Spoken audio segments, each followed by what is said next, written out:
A doutrina da queda, ou hamartiologia, né, como diriam os teólogos, mas é um nome, né, apenas, não vamos nem gastar o nosso grego, né, porque grego ia falar o nosso latim, mas o nosso grego falando sobre a terminação desse estudo, mas vamos falar ali que é o estudo da queda. Esse estudo da queda ele tem início lá no pecado original com Adão, quando Deus, através das estruturas, né, como nós falamos no início da aula, Deus ele determina algo para Adão, dizendo que ele poderia comer de toda a árvore que estava no jardim e que no decorrer do dia, na viração do dia, Deus viria para falar com ele.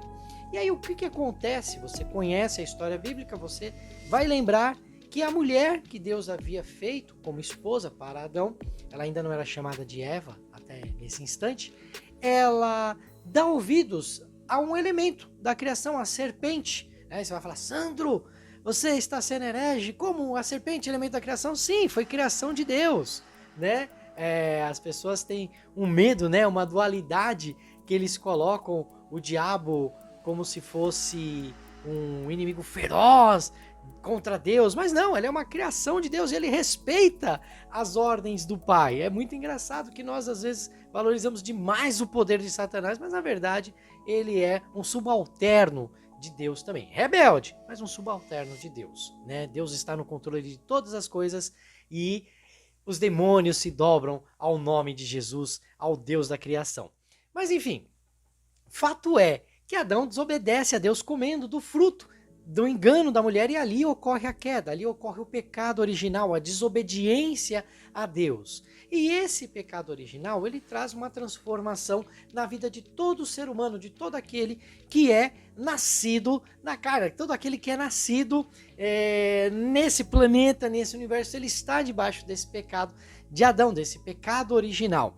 E essa queda, esse pecado, ele não afeta simplesmente uma parte da nossa vida. Muito pelo contrário, ele vai afetar a nossa vida por completo. Todas as esferas que nós vivemos, tecnologia, educação, ciência, família, sociedade como um todo, é contaminada por esse pecado. Então nós devemos ter ideia de primeiro momento que tudo que acontece nesse mundão aí afora, as guerras, as doenças, a pandemia que nós ainda estamos vivenciando, são frutos do pecado original. É fruto da desobediência do homem para com Deus. Falando da abrangência, como nós estamos comentando, da abrangência dessa queda original, nós ao falarmos dessa abrangência do pecado, nós vamos voltar ao estudo, a uma doutrina lá da época reformada, dos reformadores, de uma doutrina do próprio calvinismo que se chama depravação total.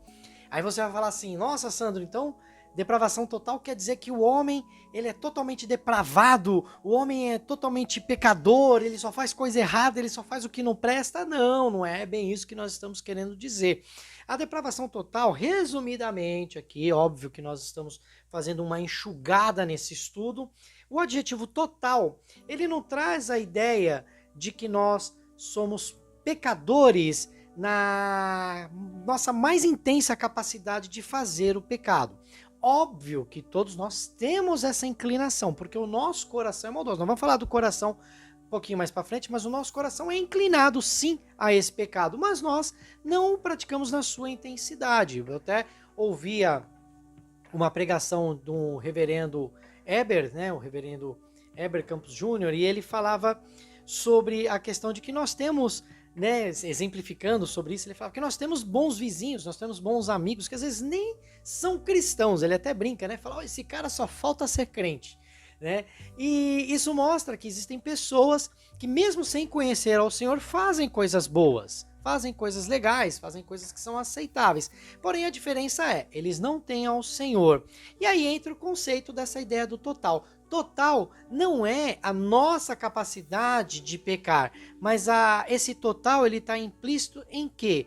Na abrangência de que esse pecado atinge todas as áreas. Então quando nós falamos de depravação total, significa que todas as áreas do mundo, todas as áreas de tudo aquilo que você puder imaginar, ela está sendo sim interferida pelo pecado e ela precisa sim de algo que nós vamos falar na nossa próxima aula, que é a redenção em Cristo Jesus, para que ela venha a ser purificada, obviamente, para que ela venha a ser liberta e que nós possamos trilhar de acordo com aquilo que o Senhor nos determinou. Por isso nós estudamos a cosmovisão, porque nós precisamos ter essa ideia de que nós nascemos debaixo do pecado e necessitamos do Salvador. É nisso que vai consistir, que nós estamos errados, nós precisamos nos consertar, nos consagrar, nós precisamos nos converter sempre para que possamos atingir e aceitar a redenção de Cristo e viver uma vida como um bom cristão.